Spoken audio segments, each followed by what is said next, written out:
เมื่อสงคราวันเมื่อในคาเดมาไคในซึ่งอันมีชื่อว่าตะเฮาเม็ดแห้งตันนาเพยาห้ามอันว่านันคาอเป็นรองตั้งของยิ่งสาวก้อนหนึ่งอันกว่ากินสร้างเอาลูกอ่อนเปิ้นเสถูกบ่เลี้ยงเขาเอาถึงที่ซัมโบป้าต้องและว่าเสนันมาอันเป็นไม่เลี้ยงเขานั่นก็ซ้ำหู้เพราะว่าไม่เลี้ยงเขาหู้เย้าซ้ำเดเป็นสังมาหลานไหนเฮากว่าถ่อมด้วยซึ่งอันในซ้อมกันค่าวันอ่อนตั้งสูดเมื่อมันนางเขามาเหตุการณ์ตีเฮิรนหลังในนั่นมันนางด้วยถึงลูกอ่อนก็นั่นลีนาและลูกบ่เลี้ยงไม่เลี้ยงเขานั่นก็ซ้ำเกียกมัน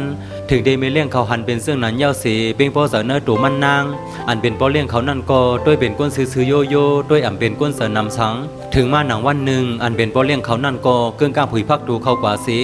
ซ้ำไรกว่าหันมันนางตื้อล่างอ่างอาบน้ำเสือกับวงปอดอ่อนเสอันเป็นบ่เลี้ยงเขานั่นก็ด้วยมันอยู่กำหนึ่งเสลักยุ่มเนื้อเสืออยู่เพราะว่ามันไรหันบ่เลี้ยงเขาด้วยมันอยู่ไหนมันนางก็ออกห้องนั้นมากำเหลียว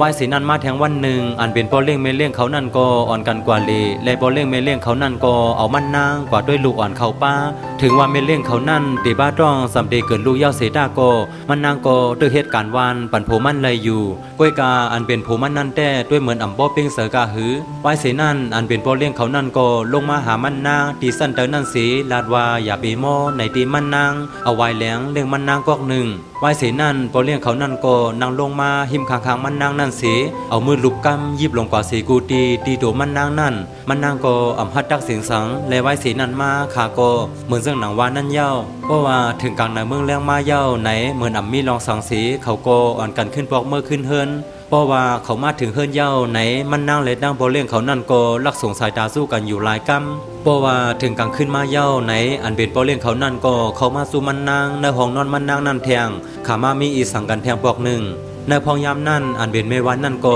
ได้ยินเสียงสีไปมาด้วยเมวันก็นั่นไหลมาหันพอเลี้ยงและดังมันนางขาดึกสูสีกันอยู่มันก็อ่ำพัดดักเสียงสังถึงกลางในเมืองแรงมามันนางก็เฮ็ดทางเฮ็ดผางขาเฮบอเลี้ยงเขานั่นหันอันเป็นบ่เลี้ยงเขานั่นก็ห้องมันนางมาสีสายบันกาตัวมันนางดังนำอยู่มันนางเปิงเสือแห้งหนามืออ่อนตั้งมันวนว่าบ่เลี้ยงเขานอนจอมมันเย้าตีมีเสือหักมันไหนกล้วยอ่ำเสื้อนั้น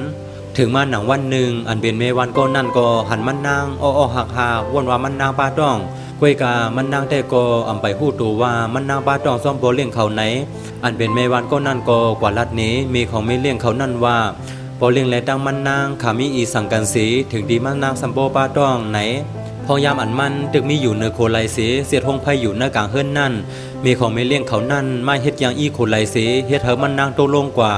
ตาดีคาเฮลูกอ่อนเนื้อตองมันนางนั่นโตกอันเป็นมีเขานั่นก็ลัดในลูกยิงมันสีว่าโผเมื่อไรดังกวนเซอร์ในขามีอีสังกันสีถึงดีสัมโบป้าต้องในดีลูกยิงมันอันเป็นเมวันก็นั่นก็มาหันมันนางโตโคไลเสเนียดเอามันนางกว่าหาหมอ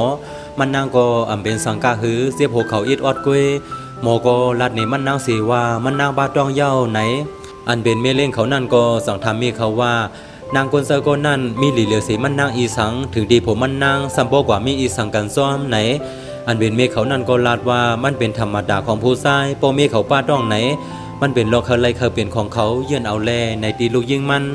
คืนนั่นอันเป็นเมเล่งเขานั่นยิบเอาคอนไม้กอบนั่นมาสียุกขึ้นมาอ่างป่อหูมันนางเนื้อพองยามอันมันนางตึกนอนรับอยู่เนื้อห้องมันนั่นกวยกาอันเป็นเมเล่งเขานั่นก็อ่ำพัดเฮ็ดเนื้อพองยามนั่นเมวานแทงก็นั่นก็สัมมาหันเมเล่งเขานั่นก็เอาไม้กอบนั่นวืดปั่นเมวานก็นั่นสีออกห้องกว่าป้าดังลองเสือล้ำเพราะว่าถึงกลางในเมืองแรงมาเย้าไหนมันนางก็ลัดในเมวานแทงก็นั่นสีว่ามันนางเคยย้อนออกการตีขึ้นหลังในเย้าไหนเมวันก็นั่นก็เสื่อมันออกกว่าอยู่เพราะมันสืบอยู่ต่อในซ้ำกูว่าขาสองก็เมลูกนั่นตีเฮ็ดเธอมันนางดูลูกอ่อนมันตีไหนอันเป็นเมเลี้ยงเขานั่นก็ห้องมันนางเขาห้องมาสีป้าปั่นแกมมันนางอยู่หลายกำอันเป็นเมของเมเลี้ยงเขานั่นก็เอาเงินปั่นมันมัดหนึ่งสีเย้าก็ลัดว่าเฮามันกว่าเอาลูกอ่อนเนื้อตองมันนั่นออกไหนมันนางไหลยินซึ่งนั้นเย้ามันนางก็ตกเสือแห้งหนากูก็หู้ร้องในไหลเสื่องหือดังดีมันนางก็อ่ำใบลัดในเพอว่ามันป้าต้องไหนถึงกลางขึ้นมาอันเป็นเมเล่งเขานั่นก็ลักเอายาไม้มาเสวยโลยาเสอาบน้ำมันนางนั่นวายเสนั่นมาอ่ำหึงสังเมเล่งเขานั่นก็กว่าเกินลูกตีห้องยามันนางก็มาลัดในเมวันก็นั่นว่ามันนางตีเก็บลูกอ่อนก็นั่นไว้สีตีลักไปออกกว่าตีขึ้นหลังในกล้วยไหนอันเป็นเมวันก็นั่นก็สั่งลัดในมันสีว่ากุนเนื้อขึ้นหลังในให้เหลือสีอันเมื่อว่นเขาเคยเฮ็ดอีสังดีเมื่อก็ไลในดีมัน วายสีนั่นมันนางโกถอดคู่สีมานอนอาบน้ำอยู่ในอ่างอาบน้ำนั่นอันเป็นโปเลี้ยงเขานั่นโกมาหันมันโกสองล้านนี้โปเลี้ยงเขานั่นว่ามันบาตองซ่อมโปเลี้ยงเขาไหนอันเป็นโปเลี้ยงเขานั่นโกอ่ำโบกาหือมันในพอยามนั่นมันนางสัมเปลี่ยนตองเสียบแห้งหนาเลือดในตองมันโกออกมาติ๊กย้อนว่าอย่าสีอันมันเอามาสีอาบนั่นโลมาป้าอย่าไม่อันไม่เลี้ยงเขาลักมาเสือไว้นั่นป้ามันนางโกเอาลืมตัวลงกว่าตีนั่นกำเหลียวอันเป็นเมฆของเมเล่งเขานั่นโกเอามันมาส่งถึงตีห้องยาสีมาซ้อมด้วยมันเปิดดาตีมาด้วยว่าส่งลูกมันปลาตกเต้หือไหนเพราะว่ามันนางตื่นขึ้นมาเย้าไหนลูกของมันนางนั่นตกเต้เย้าปอกในมันนางตื่นเสือแห้งหน้าก้วยกามันนางโกขึ้นมาตีเฮิรนหลังนั่นแทงอยู่อันเป็นเมวันก็นั่นโกเลยหันลองตั้งหลายลองสีกูหนาเย้าสั่งย้อนออกเลยห้องมันนางออกกว่าตีเฮิรนหลังในซ้อมกันป้า